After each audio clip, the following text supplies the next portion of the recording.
Hello વિદ્યાર્થી મિત્રો, ધોરણ 10 ગણિતમાં પ્રકરણ 2 બહુપદી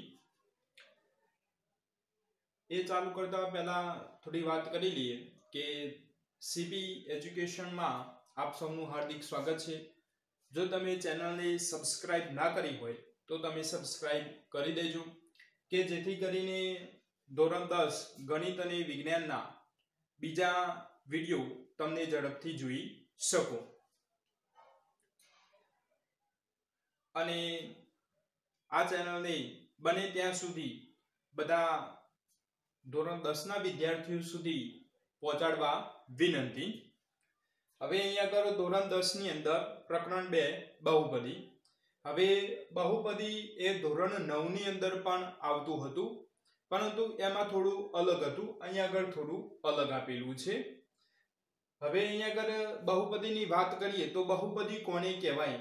તો શરૂઆતમાં ધોરણ 5 માં કે 6થા ધોરણની અંદર એ પ્રમાણે આવતું હતું કે અહીંયા આગળ કોઈ એક પદ આપેલું હોય તેની એકપદી કહેવાય। જો બે પદ આપેલા હોય સરવાળો અથવા બાદબાકીની નિશાની સાથે તો એને દ્વિપદી કહેવાય। જો ત્રણ પદો આપેલા હોય સરવાળા અથવા બાદબાકીની સાથે તો એને ત્રિપદી કહેવાશે। પરંતુ જો એના કરતા વધારે પદો આપેલા હોય તો એને બહુપદી તરીકે ઓળખી શકાય, એટલે કે ખૂબ જ ઘણા વધારે પદો આપેલા કહેવાશે। ત્યારબાદ આપણે વાત કરીએ કે જે સમીકરણની ઘાત આપેલી હોય, જે પદોની ઘાત આપેલી હોય એને પણ એ પ્રમાણે અલગ અલગ વિભાજન કરી શકાય। જે સમીકરણને ફક્ત એક જ ઘાત આપેલી હોય જે આપણે લખતા નથી, ઉદાહરણ તરીકે અહીંયા આગળ લઈએ કે 7x + 3, અહીંયા આગળ આ જે x કહેવાય એની એક જ ઘાત કહેવાય, જેને કહેવાશે સુરેખ બહુપદી।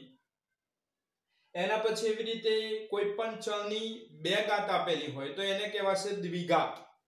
એવી રીતે ત્રણ ઘાત આપેલી હોય તો એને કહેવાશે ત્રિઘાત। હવે અહીંયા આગળ એક ઘાત એટલે સુરેખ બહુપદી, દ્વિઘાત અને ત્રિઘાત। અહીંયા આગળ એની ઘાત પ્રમાણે આપણને એમાંથી જે તે ચલની કિંમત મળશે। જો એક જ ઘાત આપેલી હોય તો એમાંથી આપણને x ની અથવા તો કોઈ પણ ચલની એક કિંમત મળશે। જો બે ઘાત આપેલી હોય તો એમાંથી આપણને x ની અથવા તો કોઈ પણ ચલની બે કિંમતો મળશે। જો ત્રણ ઘાત આપેલી હોય તો એવા સમીકરણની અંદરથી આપણને x ની અથવા તો કોઈ પણ ચલની ત્રણ કિંમતો મળશે। અને જો ચાર ઘાત આપેલી હોય તો એની અંદરથી આપણને કોઈ પણ ચલની ચાર કિંમતો મળશે। અહીં આગળ આપણે સ્વાધ્યાયની અંદર બે ઘાતવાળા સમીકરણ આપેલા છે એટલે આપણને ફક્ત બે કિંમતો મળશે। હવે અહીં આગળ વાત કરીએ તો અહીં આગળ આપણે x એને ચલ કહીએ તો ચલ કેમ કહેવાય? તો a b c d x y z m n o p આ બધાને ચલ કહેવાય। અહીં આગળ ચલ એની ખાસિયત છે કે એની વ્યાખ્યા તો અહીં આગળ જે કોઈ પણ અજ્ઞાત કિંમત ધારણ કરી શકે એને ચલ તરીકે ઓળખવામાં આવે છે। એટલે અહીં આગળ x a b c d m n o p q x y z આ બધા કોઈ પણ અજ્ઞાત કિંમત ખરી એ ધારણ કરી શકે। પૂર્ણાંક હોય, અપૂર્ણાંક હોય, ધન, ઋણ કોઈ પણ કિંમત આ ધારણ કરી શકે।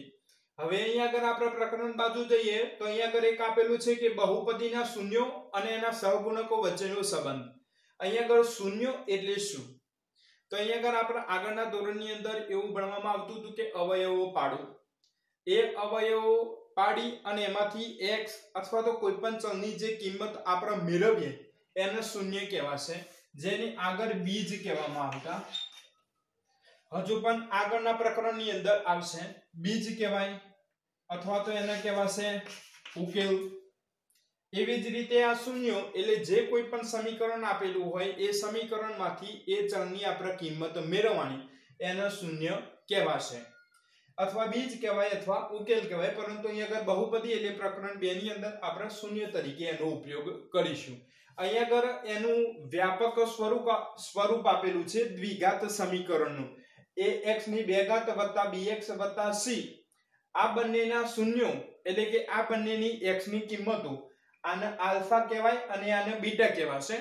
તો આલ્ફા અને બીટા હોય તો અહીંયા આગળ શૂન્યનો સરવાળો અને બીજા નંબરમાં એવું આપેલું છે કે શૂન્યનો ગુણાકાર. તો શૂન્યનો સરવાળો એટલે આલ્ફા વત્તા બીટા બરાબર -b ભાગ્યા a લખાય સમીકરણ પ્રમાણે. હવે -b એ માઈનસ સૂત્રની અંદર છે, પણ b કયો કહેવાય તો અહીંયા આગળ x નો સહગુણક કહેવાય. એટલે કે x ની સાથે જે ગુણાયેલો હોય તે એટલે કહેવાય x નો સહગુણક. હવે નીચે a ખરો એ શું છે તો x ની 2 ઘાતની સાથે ગુણાયેલો એટલે કહેવાશે x ના વર્ગનો સહગુણક. એવી જ રીતે અહીંયા આગળ આલ્ફા વત્તા બીટા લીધા, એવી રીતે અહીંયા આગળ શૂન્યનો ગુણાકાર એટલે લઈશું આલ્ફા ગુણ્યા બીટા એટલે કે આલ્ફા બીટા. એનું સૂત્ર થશે c ભાગ્યા a.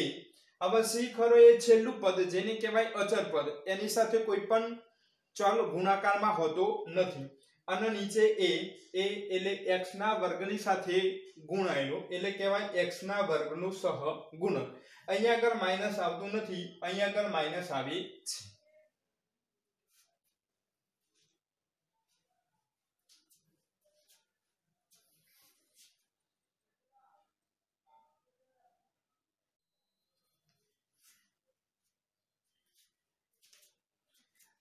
હવે આપણે વાત કરીશું સ્વાધ્યાય 2.2 એનો પ્રશ્ન 1 કે અહીંયા આગળ આપેલા સમીકરણના અવયવો પાડો અથવા આપેલી બહુપદીના અવયવો પાડો અથવા શૂન્ય શોધો અને તેની શૂન્યનો સરવાળો અને શૂન્યના ગુણાકાર સાથે સરખાવવું. તો અહીંયા આગળ સૌપ્રથમ અહીંયા આગળ આપેલી છે કે x ની 2 ઘાત ઓછા 2x ઓછા 8. હવે આના અવયવો કેવી રીતે પડાય? આ ધોરણ 6 થી ચાલુ થાય અવયવો પાડવાનું.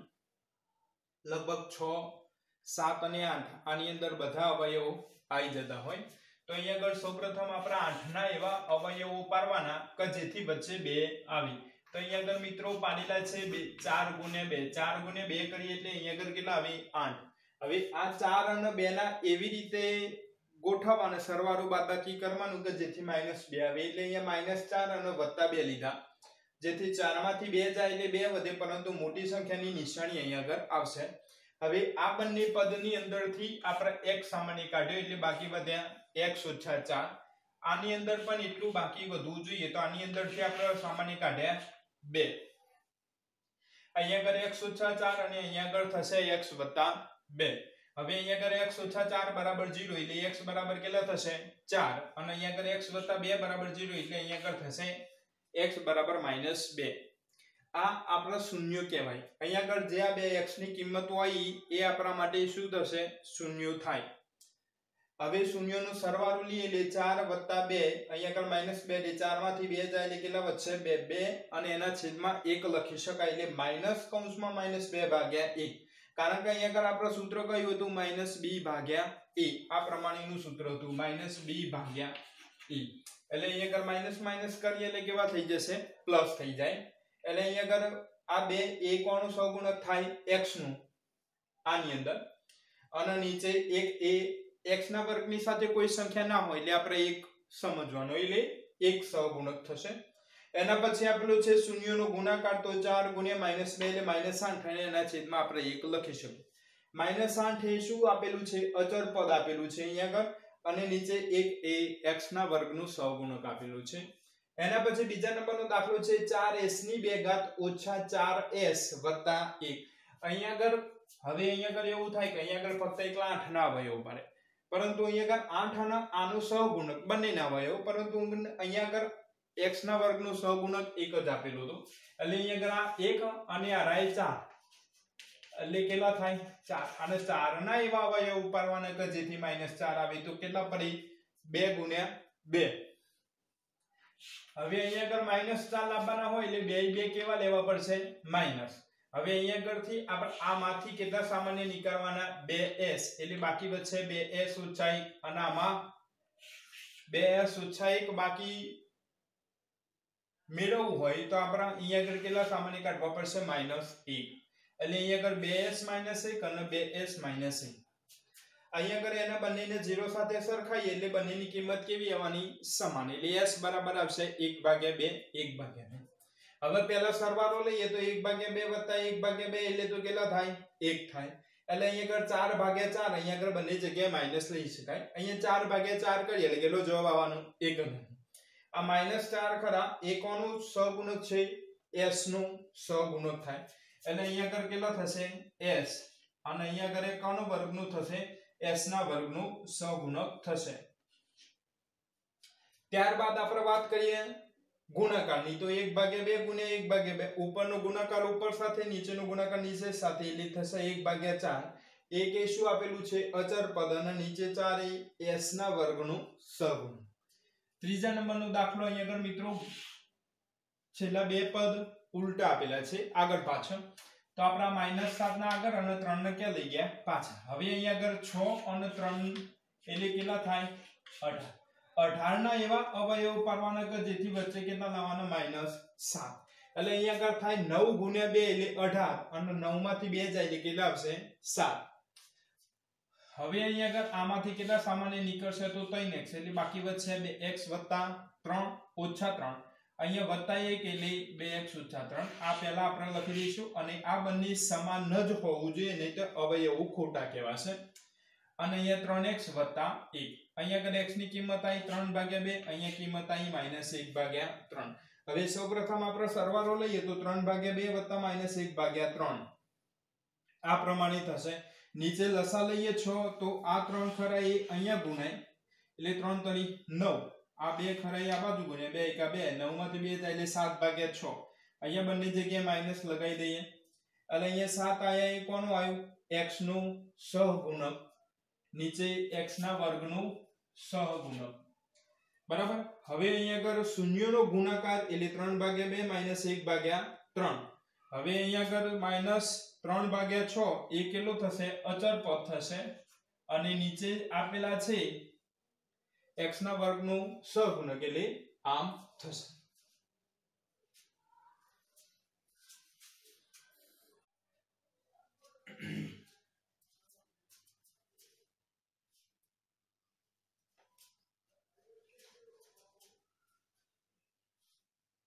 હવે આપણે ચોથા નંબરનો દાખલો એની અંદર આપેલા છે 4u ની 2 ઘાત વત્તા 8u.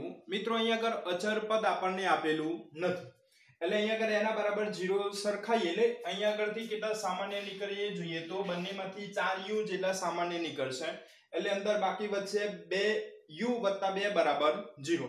હવે અહીંયા આગળ આ બંને પદોને 0 સાથે સરખાઈએ એટલે સૌપ્રથમ સરખાઈએ 4u બરાબર 0 અને u + 2 બરાબર 0. હવે અહીંયા આગળ આ u બરાબર 0 આ 4 છેદમાં આવે અને 0 ભાગ્યા અથવા 0 ગુણ્યા કોઈ પણ સંખ્યા એટલે 0 જવાબ આવશે અને u + 2 બરાબર 0 આ બે આ બાજુ આવે એટલે કેટલા થશે? -2. હવે અહીંયા આગળ આ જે બહુપદી આપેલી છે એ બહુપદીની બે કિંમતો મળી એટલે કે બે શૂન્યો મળ્યા. હવે પહેલા લઈશું એ શૂન્યનો સરવાળો તો 0 + -2 એટલે 0 - 2 એટલે કેટલા થશે? -2. હવે આના ઉપર નીચે -4 વડે ગુણાકાર કરવાનું થશે એટલે અહીંયા આગળ થાય 4 દુ 8 છેદમાં 4 એકા 4. હવે અહીંયા આગળ આ માઈનસ છે એ એમની એમ અને 8 એ કોનું સહગુણક છે? u નું સહગુણક. નીચે 4 છે કોનું છે? u ની 2 ઘાત એટલે અહીંયા આગળ u ની 2 ઘાત નું સહગુણક.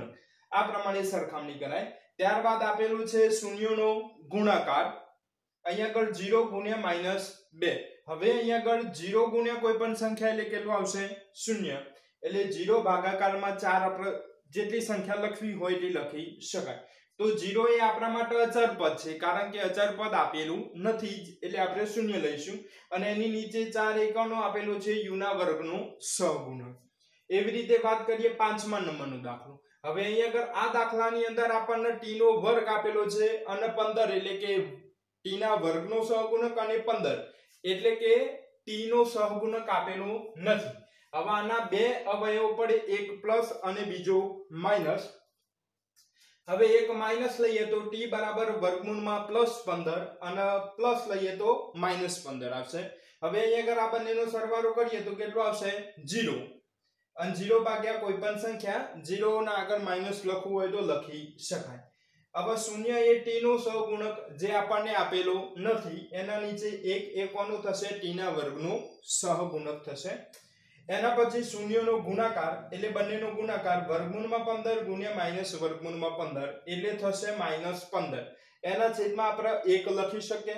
-15 એ અહીંયા આગળ આપેલું છે અચળ પદ અને નીચે 1 થશે t ના વર્ગનું સહગુણક. હવે અહીંયા આગળ પ્રશ્ન 1 નો છઠ્ઠા નંબરનો એટલે કે છેલ્લો દાખલો કે 3x ની 2 ઘાત - x - 4. હવે અહીંયા આગળ આ બેના ગુણાકાર કરીએ એટલે કેટલો જવાબ આવશે 12. અને 12 ના એવી રીતે અવયવો પાડીએ કે જેથી આના વર્ગનું આનું સહગુણક આવે એટલે -1 લાવીશું. એટલે આના અવયવો થાય 4 ગુણ્યા 3 અને 4 માંથી 3 જાય એટલે કેટલા વધશે 1. એટલે અહીંયા આગળ આપણે વાત કરીએ કે 3x ની 2 ઘાત ઓછા 4x વત્તા 3x. આ એટલા માટે આવી રીતે ગોઠવ્યા કારણ કે અહીંયા આગળ કેટલા લાવવાના હતા -x લાવવાના હતા. હવે અહીંયા આગળ આમાંથી આપણે કેટલા સામાન્ય કાઢશું x એટલે વધશે 3x ઓછા 4.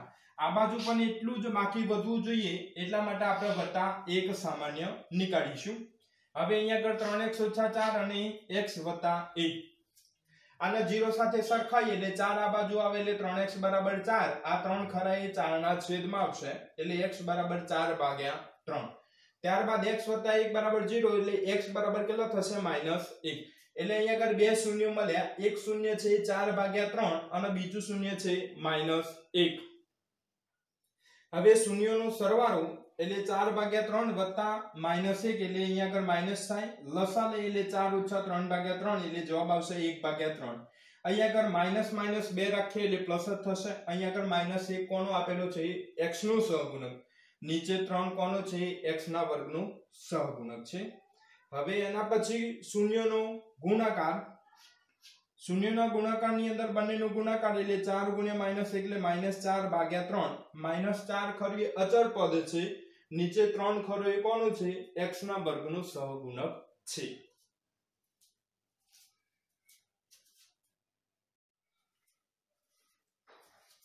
હવે સ્વાધ્યાય 2.2 ની અંદર પ્રશ્ન નંબર 2 કે અહીંયા આગળ આપેલી બે કિંમતો એ બહુપદીના શૂન્યનો સરવાળો અને બીજી કિંમત એ શૂન્યનો ગુણાકાર આપેલું છે. એના ઉપરથી દ્વિઘાત સમીકરણ આપણે મેળવવાનું છે.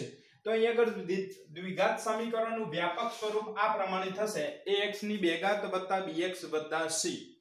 આ દ્વિઘાત સમીકરણનું વ્યાપક સ્વરૂપ થશે. હવે અહીંયા આગળ આપણે a b અને c ની કિંમત લાવવાની રહેશે. હવે આગળ આપણે ચર્ચા કરી હતી કે ભાઈ શૂન્યનો સરવાળો હોય એનું સૂત્ર થશે -b ભાગ્યા a અને શૂન્યનો ગુણાકાર હોય એનું સૂત્ર થાય c ભાગ્યા a.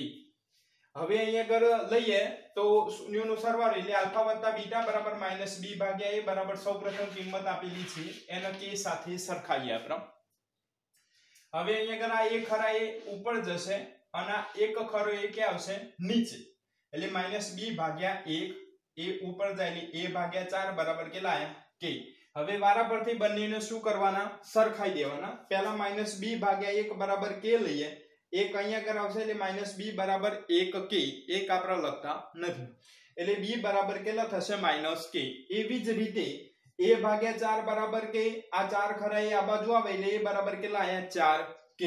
હવે આલ્ફા ગુણ્યા બીટા એટલે બંનેનો ગુણાકાર એનું સૂત્ર હતું c ભાગ્યા a એના બરાબર કેટલા છે -1. અહીંયા આગળ a ની કિંમત છે એટલે આપણે એ ડાયરેક્ટ અહીંયા લઈએ એટલે c બરાબર કેટલા થાય -a અને a ની જગ્યાએ કેટલા મૂકશું 4k એટલે c બરાબર કેટલા આયા -4k. હવે અહીંયા આગળ જે વ્યાપક સ્વરૂપ હતું એની અંદર a b અને c ની કિંમતો આપણે મૂકી દઈએ એટલે 4k x ની 2 ઘાત -k અને c ની કિંમત કેટલી છે -4k. હવે આમાંથી k સામાન્ય કાઢીએ એટલે 4x ની 2 ઘાત -x -4 બરાબર 0. k not equal to 0 થશે એટલે અહીંયા આગળ 4x ની 2 ઘાત ઓછા x ઓછા 4 બરાબર 0. આ પ્રમાણે દ્વિઘાત સમીકરણ આવશે. એના પછી જોઈએ દાખલા નંબર 2. હવે અહીંયા આગળ એક વાત ધ્યાનમાં રાખવાની થશે કે જો બંનેમાંથી એક કિંમત અપૂર્ણાંક આપેલી હોય તો એકની કિંમત બીજામાં મૂકવાની થશે. જેમ કે અહીંયા આગળ a ની કિંમત આની અંદર મૂકી હતી એવી જ રીતે આની અંદર થશે કે સમીકરણનું વ્યાપક સ્વરૂપ આપણે લખી દઈએ.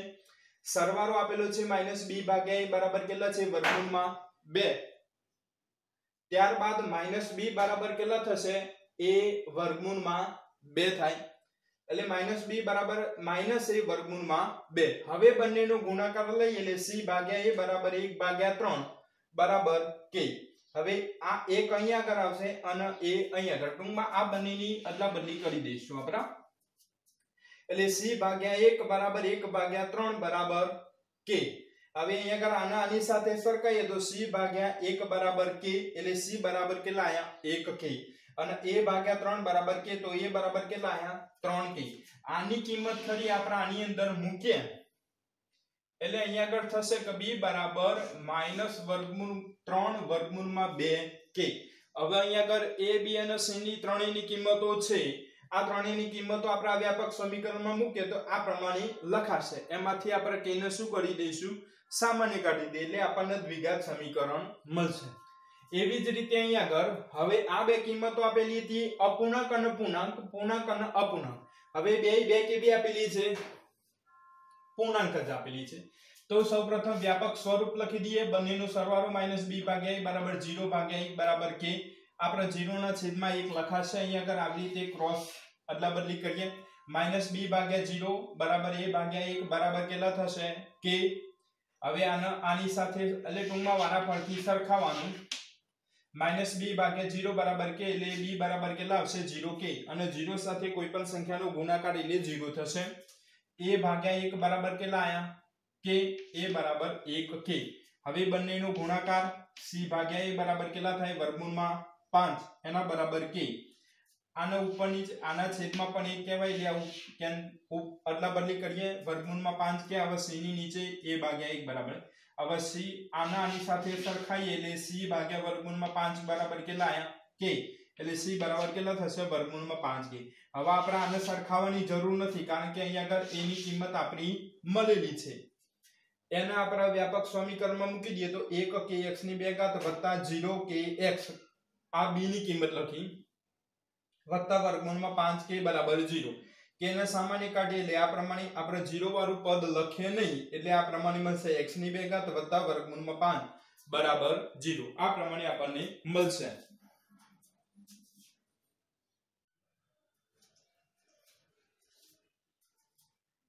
હવે દાખલા નંબર 4 આની અંદર બે કિંમતો પૂર્ણાંકમાં જ આપેલી છે એટલે જે રીતે શોધતા હતા એ જ રીતે શોધાશે. પહેલું તો વ્યાપક સમીકરણ ax ની 2 ઘાત વત્તા bx વત્તા c. પછી બંનેનો સરવાળો એટલે આલ્ફા વત્તા બીટા બરાબર -b ભાગ્યા a બરાબર કેટલા થશે 1 બરાબર k. હવે અહીંયા આગળ આના છેદમાં 1 લખાય એટલે આ અદલાબદલી કરી નખાશે. -b ભાગ્યા 1 a ભાગ્યા 1 બરાબર k. આની સાથે સરખાય એટલે ટૂંકમાં વારાફરતી આ બંનેનો k સાથે સરખાવવાનું થશે. -b ભાગ્યા 1 બરાબર k b -b બરાબર 1k એટલે b બરાબર કેટલા થશે -1k થાય. હવે a ભાગ્યા 1 બરાબર k a બરાબર કેટલા થશે 1k. પછી લેવાનું થશે બંનેનો ગુણાકાર એટલે સૂત્ર થાય c ભાગ્યા a બરાબર 1 આપેલો છે ગુણાકાર બરાબર k. એને પણ આવી રીતે પરંતુ આપણે બીજું સરખાવવાની જરૂર નથી કારણ કે આપણે જોડે a ની કિંમત છે એટલે આપણે જોડે ફક્ત કોની કિંમત લાવવાની રહેશે c ની કિંમત લાવવાની રહેશે. હવે આ a b અને c ત્રણેયની કિંમત આ સમીકરણની અંદર મૂકી દઈએ તો 1kx ની 2 ઘાત ઓછા 1kx વત્તા 1k બરાબર 0. મતલબ કે બધા કેટલા આયા 1 જ આવ્યા. હવે k બરાબર k સામાન્ય કાઢીએ એટલે x ની 2 ઘાત ઓછા x વત્તા 1 બરાબર 0 થશે જ્યાં k નોટ ઇક્વલ ટુ કયા થશે 0. હવે અહીંયા આગળ બંને કિંમતો આપેલી છે અપૂર્ણાંકની અંદર આપેલી છે તો એનું પહેલા વ્યાપક સ્વરૂપ પછી આલ્ફા વત્તા બીટા એટલે બંનેનો સરવાળો -b ભાગ્યા 1 બરાબર -1 ભાગ્યા 4. આ બંનેનો ઓલ્ટરનેટિવ બદલી નાખશું આપણે એટલે આ પ્રમાણે મળશે. બંને ઉપર નીચે માઈનસ કેન્સલ એટલે b બરાબર કેટલા આવશે 1k અને a બરાબર કેટલા આવશે 4k. હવે ફરીથી આપણે લઈશું ગુણાકાર એટલે c ભાગ્યા a બરાબર 1 ભાગ્યા 4 બરાબર k. પરંતુ આપણે a ની કિંમત તો આપેલી છે એટલે ફક્ત કોની શોધશું c ની એટલે c બરાબર કેટલા આવશે 1k. એના વ્યાપક સમીકરણની અંદર મૂકી દઈએ એટલે આ પ્રમાણેનું સમીકરણ આપણને મળશે. છઠ્ઠા નંબરની અંદર ચોથાના જેવી બે કિંમતો કેવી આપેલી છે પૂર્ણાંકની અંદર આપેલી છે એટલે બંનેનો સરવાળો. હવે આની નીચે આપણે 1 લખવું એટલે લખી શકાય એટલે આપણને આ પ્રમાણે મળશે આટલા બદલી કરી નાખવાના, a અહીંયા જાય અને 4 ક્યાં આવશે નીચે, એટલે b ની કિંમત કેટલી આવશે -4k, a ની કિંમત આવશે 1k.